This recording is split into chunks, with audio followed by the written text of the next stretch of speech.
Hello friends, good morning.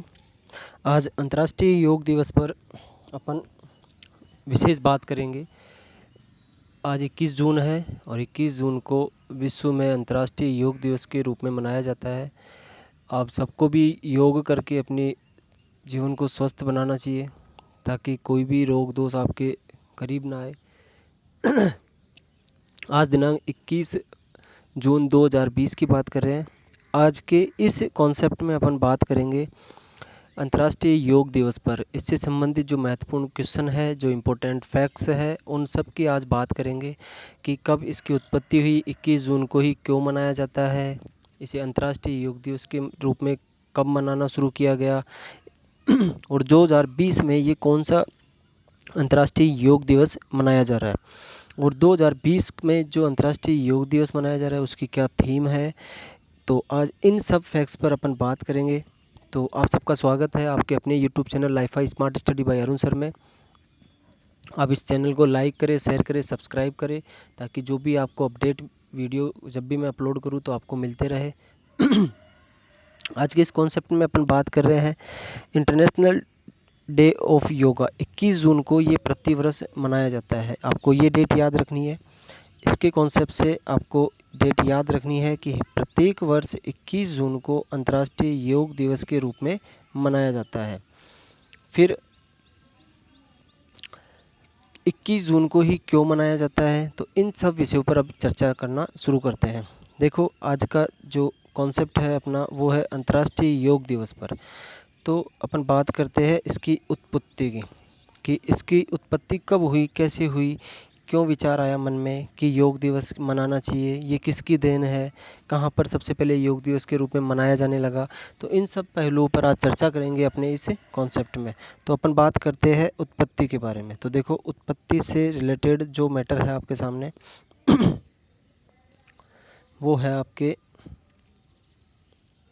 औपचारिक व अनौपचारिक योग शिक्षकों और उत्साही लोगों के समूह ने 21 जून के अलावा अन्य तारीख पर विश्व योग दिवस को विभिन्न कारणों के समर्थन में मनाया गया। दिसंबर 2011 में सबसे पहले शुरुआत कब की गई योग दिवस की कि योग दिवस को एक रूप में मनाया जाना चाहिए और वो भी सर्वोच्च पूरे विश्व के अंदर। तो इससे संबंधित जो बातें स्टार्ट हुई वो हुई थी आपके दिसंबर 2011 में। अंतर्राष्ट्रीय मानवतावाद ध्यान और योग गुरु श्री श्री रविशंकर और अन्य योग गुरुओं ने पुर्तगाली योग परिसंघ के प्रतिनिधिमंडल का समर्थन किया और दुनिया को एक साथ योग दिवस के रूप में 21 जून को मनाने के लिए घोषित किया गया। और इसके लिए सुझाव कहाँ दिया गया? संयुक्त राष्ट्रीय संघ को इसका सुझाव दिया गया। जब संयुक्त राष्ट्रीय संघ किसी भी दिवस को अगर वो पारित कर देते हैं पूर्ण समर्थन के साथ, तो वो विश्व के क्षेत्र में, विश्व में वो मनाया जाने लग जाता है। तो जो आपके योग दिवस था उसको सुझाव कब दिया गया? तो दिसंबर 2011 में संयुक्त राष्ट्रीय संघ में इसका सुझाव दिया गया ताकि एक योग दिवस के रूप में एक डेट को चुना जा सके। अब देखो, 11 दिसंबर 2014 को 193 सदस्यीय संयुक्त राष्ट्र महासभा ने सर्वसम्मति से योग के अंतर्राष्ट्रीय दिवस के रूप में 21 जून को मंजूरी दे दी गई। तो क्वेश्चन पूछा जाता है योग दिवस कब मनाया जाता है, तो इसका जो राइट आंसर हो जाएगा वो हो जाएगा 21 जून को। योग लगभग एक अनाथ की तरह है तब तक अस्तित्व में था। अब संयुक्त राष्ट्र संघ द्वारा आधिकारिक मान्यता योग को लाभ में विश्व भर में फैलाएगी। मतलब योग क्या था? तब अब तक अनाथ ही था, मतलब कोई कर लेते थे, कोई नहीं करते थे। लेकिन जब से इसे संयुक्त राष्ट्र महासभा की सर्वसम्मति मिली है उसके बाद में ये अंतर्राष्ट्रीय रूप में अधिकाधिक किया जाने लगा है। फिर चलते हैं, आखिर 21 जून को ही क्यों मनाया जाता है योग दिवस? इसके पीछे क्या कॉन्सेप्चुअल कारण है, क्यों मनाया जाता है 21 जून को ही? तो देखते हैं। योग तन और मन से जुड़े तमाम तरह के रोग और विकारों को दूर कर मनुष्य को जीवन में आसान कर देता है। ये मानव की तरह ही शुद्धि का आसान उपकरण है। जो योग भारतीय ज्ञान की 5000 वर्ष पुरानी शैली है। अब योग भारतीय ज्ञान की कितने वर्ष पुरानी शैली है? तो लगभग 5000 वर्ष पुरानी शैली है। योग विज्ञान में जीवन शैली का पूर्ण सार समाहित किया गया है। योग विज्ञान में जीवन को पूर्ण रूप से क्या किया गया है? समाहित। स्वस्थ जीवन जीने की कला को योग कहते हैं। इंपॉर्टेंट क्वेश्चन है। सभी आजकल तो RS मेंस में भी इससे संबंधित योग व खेल से संबंधित क्वेश्चन आने लगे हैं, तो आपको सबको ये याद रखना है कि स्वस्थ जीवन जीने की कला को क्या कहा जाता है? योग। योग के दो अर्थ होते हैं, जोड़ना और समाधि। क्या क्या अर्थ होते हैं? जोड़ना और समाधि। योग में दोनों का अर्थ समाहित है। योग में क्या है? दोनों का अर्थ समाहित है। किसमें? जोड़ना और समाधि में। जब तक हम स्वयं से नहीं जुड़ेंगे, समाधि तक पहुंचना मुमकिन नहीं है। भारतीय प्रधानमंत्री नरेंद्र मोदी के संयुक्त राष्ट्र को सितंबर 2000 में दिए गए सुझाव के बाद 21 जून 2015 को पूरी दुनिया में पहली बार योग दिवस मनाया गया। वेरी इंपॉर्टेंट फैक्ट है, पहली बार 21 जून 2015 को, मतलब पहला योग दिवस कब मनाया गया? 21 जून 2015 को। कब मनाया गया? 21 जून 2015 को। तो ये पहला इम्पोर्टेंट हो गया आपके लिए। फिर पहला 21 जून 2015 को मनाया गया, तो 2020 में कौन सा योग दिवस मनाया जा रहा है? तो इसकी भी अपन बात करेंगे। तो देखो 2020 में आपके 6 नंबर का योग दिवस मनाया जा रहा है, 6 नंबर का। फिर देखते हैं आगे। ओशो का मानना था कि योग धर्म, आस्था और अंधविश्वास से परे है। योग एक प्रायोगिक विज्ञान है। योग स्वस्थ जीवन जीने की कला है। योग शरीर के समस्त रोगों के लिए एक पूर्ण चिकित्सा पद्धति है। जहाँ धर्म लोगों को खूंटे से बांधता है, वहीं योग सभी तरह के खूंटों से मुक्ति का मार्ग बताता है। मतलब योग में क्या है? जब धर्म आपको एक खूंटे से बांधता है और योग क्या करता है? आपको उस खूंटे से मुक्ति दिलाता है। फिर देखते हैं, अंतर्राष्ट्रीय योग दिवस को 21 जून को ही दिन तय करने के पीछे भी एक वजह थी। मतलब 21 जून को ही क्यों मनाया गया अंतर्राष्ट्रीय योग दिवस? इसके पीछे एक वजह थी। वो वजह क्या थी? 21 जून साल का सबसे लंबा दिन होता है। क्या होता है? साल का सबसे लंबा दिन होता है 21 जून। यह मनुष्य को दीर्घ जीवन को दर्शाता है। दीर्घ जीवन को मतलब अधिक आयु को दर्शाता है। 21 जून का जो दिन होता है, जो आज है, आज योग दिवस के साथ साथ ही क्या है? सूर्य ग्रहण भी है, जो 25 साल बाद में सबसे लंबा सूर्य ग्रहण होने वाला है, 6 घंटे का। फिर देखो, ध्यान देने वाली बात यह है कि 21 जून को योग दिवस मनाने की पहल मात्र 90 दिन के अंदर पूर्ण बहुमत से पारित किया गया था। इससे पहले संयुक्त राष्ट्र संघ में किसी भी दिवस प्रस्ताव को इतनी जल्दी पारित नहीं किया गया। ये भी भारत के लिए वेरी इंपॉर्टेंट फैक्ट है कि सिर्फ 90 दिन के भीतर ही जो भारत सरकार है उसने योग दिवस को क्या कर दिया? अंतर्राष्ट्रीय योग दिवस में कन्वर्ट कर दिया गया। और उसके लिए दिनांक कौन सी चुनी गई? 21 जून। अब देखो, इसके पीछे जो कारण है वो बात करते हैं। 21 जून के दिन सूरज जल्दी उदय होता है और देरी से ढलता है। मतलब सबसे लंबा दिन होता है ये। माना जाता है कि इस दिन सूर्य का सबसे तेज प्रभाव रहता है। जब सबसे लंबा दिन होगा तो सबसे ज़्यादा अधिक प्रभाव होगा और प्रकृति की सकारात्मक ऊर्जा सक्रिय रहती है। 21 जून को ही योग दिवस मनाने के पीछे एक पौराणिक कथा भी है। कथाओं के अनुसार योग का पहला प्रसार शिव द्वारा उनके 7 शिष्यों के बीच किया गया।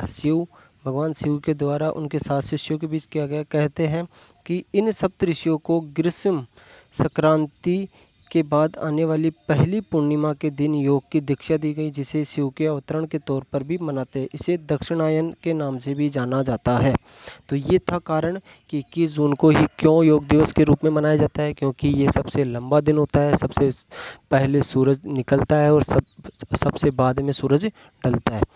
फिर बात करते हैं अंतर्राष्ट्रीय योग दिवस 21 जून को मनाया जाता है।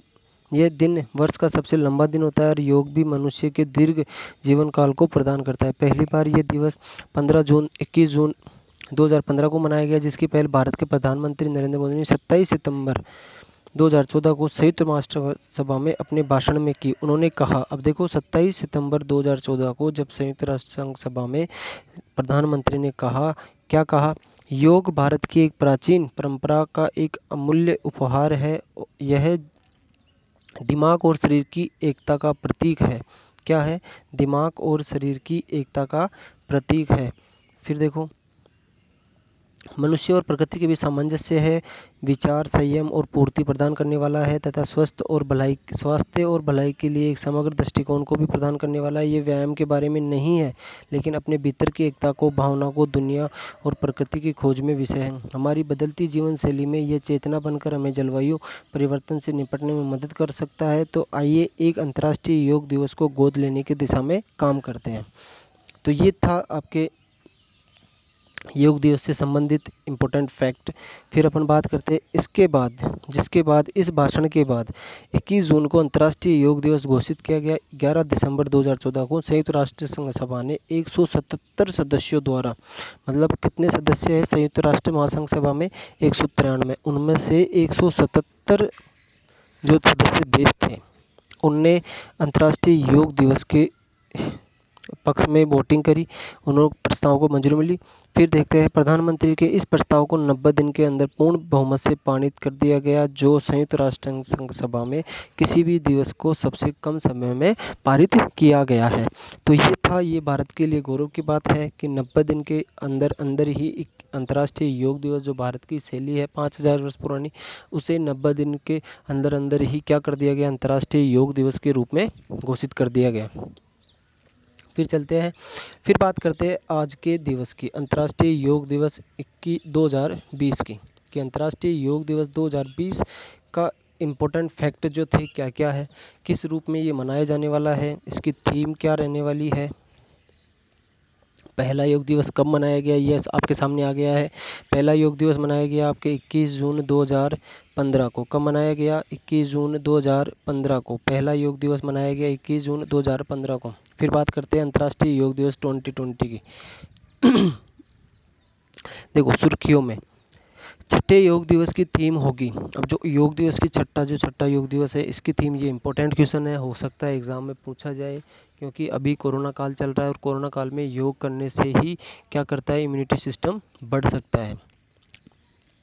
तो योग करो और निरोग रहो, ये विकल्प भी अपने पास है। देखो यह इसकी जो थीम होगी वो थीम होगी घर पर योग परिवार संग योग, ये इसकी थीम है कि घर पर ही आपको योग करना है और घर पर भी किसके साथ योग करना है, परिवार के साथ। फिर चलते हैं अपन आगे।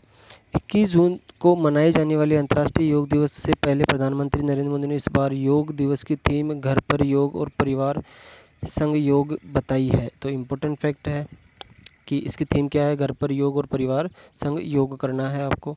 फिर देखते हैं अंतर्राष्ट्रीय योग दिवस 2000, देखो आयोजित, प्रति वर्ष 21 जून को अंतर्राष्ट्रीय योग दिवस आयोजित किया जाता है। पहला योग दिवस कब आयोजित किया गया था? 21 जून 2015 को।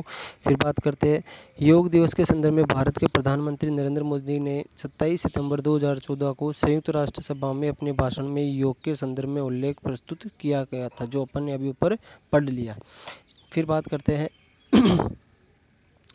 ये इम्पोर्टेंट फैक्ट है, संयुक्त राष्ट्र महासभा की मंजूरी 11 दिसंबर 2014 को संयुक्त राष्ट्र सदस्यों के प्रस्ताव से मिल गई। संयुक्त राष्ट्र सभा में कितने सदस्य होते हैं? 193। उनमें से 177 सदस्यों ने क्या कर दिया, अंतर्राष्ट्रीय योग दिवस को मनाने के रूप में अनुमति प्रदान कर दी। फिर देखते हैं अंतर्राष्ट्रीय योग दिवस से संबंधित इम्पोर्टेंट क्वेश्चन, कि कुछ उभरते हुए जो क्वेश्चन है इम्पोर्टेंट, कौन कौन से क्वेश्चन हो सकते हैं। तो मैंने इसमें इम्पोर्टेंट क्वेश्चन भी डाले हैं, तो आप देखते हैं क्वेश्चन। आज का पहला जो क्वेश्चन है अंतर्राष्ट्रीय योग से संबंधित, पहला अंतर्राष्ट्रीय योग दिवस कितने देशों में मनाया गया था? इम्पोर्टेंट है, पहला जो अंतर्राष्ट्रीय योग दिवस है वो कितने देशों में मनाया गया था? तो इसका जो राइट आंसर हो जाएगा वो हो जाएगा 192 देशों में। कितने देशों में? 192 देशों में, मतलब पूरे जो देश थे संयुक्त राष्ट्रीय महासभा के, उन सब में मनाया गया था। फिर चलते हैं नेक्स्ट क्वेश्चन पर। संयुक्त राष्ट्र महासभा में अंतर्राष्ट्रीय योग दिवस कितने देशों ने समर्थन किया था? मतलब 193 देशों से कितने देशों में समर्थन किया था? 177 देशों ने उसमें क्या किया, समर्थन किया। फिर इसी के बाद में इसे अंतर्राष्ट्रीय योग दिवस के रूप में मनाया जाने लगा। फिर देखते हैं नेक्स्ट क्वेश्चन, योग मस्तिष्क को शांत करने का अभ्यास है, यह किसने कहा? तो ये कहा आपके महर्षि पतंजलि ने। योग क्या है? साधना है, और साधना से क्या होता है, मन शांत होता है। तो ये किसने कहा? आपके महर्षि पतंजलि ने। फिर बात करते हैं संयुक्त राष्ट्र महासभा ने 21 जून को अंतर्राष्ट्रीय योग दिवस मनाने की घोषणा कब की? संयुक्त राष्ट्र सभा ने अंतर्राष्ट्रीय योग दिवस मनाने की 21 जून को ही मनाया जाएगा, कब की? तो इसका जो राइट आंसर हो जाएगा वो हो जाएगा 11 दिसंबर 2014 को। फिर बात करते हैं नेक्स्ट क्वेश्चन की, परम चेतन या दिव्य मन में पूरी तरह से लीन होना कहलाता है। परम मन या दिव्य मन में पूरी तरह से लीन होना, मतलब आपको दुनियादारी से कोई मतलब नहीं है, तो उस स्थिति को क्या कहा जाता है? उस स्थिति को कहा जाता है समाधि। क्या कहा जाता है? समाधि। फिर चलते हैं नेक्स्ट क्वेश्चन पर। किसके सत अभ्यास से तन मन दोनों को रूपांतरित किया जा सकता है? तो योग के सत अभ्यास से, निरंतर अभ्यास से आप तन और मन दोनों को क्या कर सकते हो, रूपांतरित कर सकते हो। चलते हैं नेक्स्ट क्वेश्चन पर। अंतर्राष्ट्रीय योग दिवस प्रतिवर्ष कब मनाया जाता है? वेरी इंपॉर्टेंट क्वेश्चन है, पूछा जा सकता है। तो 21 जून को ये प्रतिवर्ष मनाया जा रहा है। और कब से मनाया जा रहा है प्रतिवर्ष? 2015 से। तो प्रथम योग दिवस कब मनाया गया? इंपॉर्टेंट क्वेश्चन है, पूछा जा सकता है। तो प्रथम योग दिवस मनाया गया आपके 21 जून 2015 को। फिर चलते हैं नेक्स्ट क्वेश्चन पर। संयुक्त राष्ट्र महासभा में अंतर्राष्ट्रीय योग दिवस का समर्थन करने वाले मुस्लिम देशों की संख्या कितनी थी? तो जो 177 देशों ने समर्थन किया था उनमें से 46 देश कौन से थे? मुस्लिम देश थे। उन्होंने भी क्या किया? योग दिवस को मनाने के रूप में अपना समर्थन दिया। फिर चलते हैं नेक्स्ट क्वेश्चन पर। योग दिवस की जो योग शब्द है, दिवस नहीं सॉरी, जो योग शब्द है उसकी उत्पत्ति किस भाषा से हुई? तो इम्पोर्टेंट फैक्ट है, योग शब्द की उत्पत्ति किस भाषा से हुई थी? संस्कृत भाषा से। फिर बात करते हैं अपन योग शब्द का उद्भव हुआ था। तो योग शब्द का उद्भव हुआ है युज शब्द से। किस से? युज से क्या बना है? योग बना है। तो युज शब्द से योग का अर्थ स्पष्ट होता है। फिर बात करते हैं युज का अर्थ क्या होता है? तो जुड़ना, एक होना, मिलन या संयोग, ये क्या होता है? युग, युज का अर्थ होता है। और युज से क्या बना है आपके? योग। और योग का अर्थ भी क्या होता है? जुड़ना या मिलना। प्राणायाम की अवस्थाएं होती है। तो प्राणायाम की कौन कौन सी अवस्थाएं होती है? देखो, सांस को अंदर खींचना, सांस को बाहर निकालना, सांस को रोके रखना, ये प्राणायाम होते हैं आपके। अनुलोम विलोम, कपालभाति, ब्राह्मी, जो भी है आपके, ये सारे क्या है? प्राणायाम है। फिर चलते हैं, मनोरोग वृत्ति के विरोध का नाम ही योग है, यह परिभाषा किसने दी है? वेरी इंपॉर्टेंट फैक्ट है, आरएस में ये क्वेश्चन पूछा जा सकता है, आरएस मेंस में, कि योग मनोवर्ती महर्षि पतंजलि के अनुसार योग की क्या परिभाषा है? तो मनोवर्ती के विरोध का नाम ही क्या है? योग है। इंपॉर्टेंट है। फिर चलते हैं नेक्स्ट क्वेश्चन। प्रसिद्ध योगी पतंजलि ने योग की अवस्थाओं का वर्णन किया है, मतलब कितनी अवस्थाओं का वर्णन किया है? तो यहाँ पर योग की अवस्थाएं कितनी बताई है पतंजलि ने? 8 अवस्थाएं बताई है। कितनी अवस्थाएं? 8 अवस्थाएं। फिर बात करते हैं, योग का जन्मदाता देश कौन सा है? वेरी इंपॉर्टेंट क्वेश्चन है, आपको इस क्वेश्चन में भटकना नहीं है। योग का जो जन्मदाता देश है वो कौन सा है? भारत है। कौन सा है? भारत। फिर बात करते हैं, भारत में योग का इतिहास कितने वर्ष पुराना है? तो भारत में जो योग का इतिहास है वो लगभग 300 ईसा पूर्व है। कितना है? 300 ईसा, लगभग 300 ईसा से पूर्व है। ठीक है। फिर बात करते हैं, प्राण के कितने प्रकार होते हैं? तो प्राण के 5 प्रकार होते हैं। फिर बात करते हैं नेक्स्ट क्वेश्चन की। श्वास पर नियंत्रण रखने की प्रक्रिया को क्या कहा जाता है? तो श्वास पर जो नियंत्रण रखा जाता है उसे क्या कहा जाता है? प्राणायाम कहा जाता है। फिर बात करते हैं नेक्स्ट क्वेश्चन की, शरीर में ठीक ढंग से रक्त प्रवाह कौन सी प्रणाली से होता है? तो शरीर में जो रक्त प्रवाह होता है ठीक ढंग से वो होता है रक्त संचार प्रणाली से। किससे होता है? ब्लड सर्कुलेशन सिस्टम से। तो ये आपके क्या है? रक्त संचार प्रणाली। फिर कहा जाता है नेक्स्ट क्वेश्चन में, योग आत्मा कहा जाता है। योग आत्मा किसे कहा जाता है? तो योग की आत्मा किसे कहा जाता है? प्राणायाम को कहा जाता है। फिर बात करते हैं नेक्स्ट क्वेश्चन की, तो प्राणायाम के भाग या चरण कितने होते हैं? प्राणायाम के भाग या चरण कितने होते हैं? तो पूरक, कुंभक और रेचक, ये 3 प्रकार के क्या होते हैं? प्राणायाम के भाग या चरण होते हैं, पूरक, कुंभक और रेचक।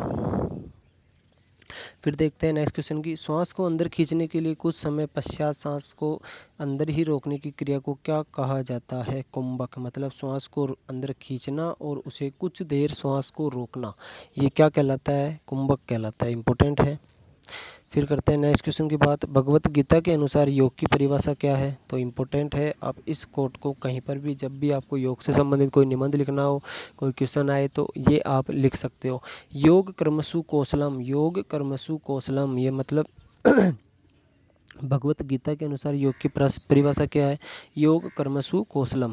फिर बात करते हैं नेक्स्ट क्वेश्चन की, किस प्राणायाम से मोटापा कम होता है? इंपॉर्टेंट क्वेश्चन है, जो भी मोटा व्यक्ति है वो भस्त्रिका प्राणायाम कर सकता है। भस्त्रिका प्राणायाम से आपके क्या होगा? मोटापा कम होता है। जो बाबा रामदेव करता है भस्त्रिका प्राणायाम, पेट को अंदर खींच के वो बिल्कुल गोल गोल घुमाता है, वो होता है भस्त्रिका प्राणायाम। फिर बात करते हैं अपन नेक्स्ट क्वेश्चन की, सूर्य विधि प्राणायाम लाभ है। सूर्य विधि प्राणायाम लाभ है, तो सूर्य विधि प्राणायाम से जो आपके पास लाभ प्राप्त होते हैं वो क्या है? शरीर के सेलों को शुद्ध करना, शरीर के सेलों को शुद्ध करना, मतलब जो आपके ब्लड सेल्स है उनको शुद्ध करना, शरीर में गर्मी बढ़ाना, आंतड़ियों के रोग को दूर करना।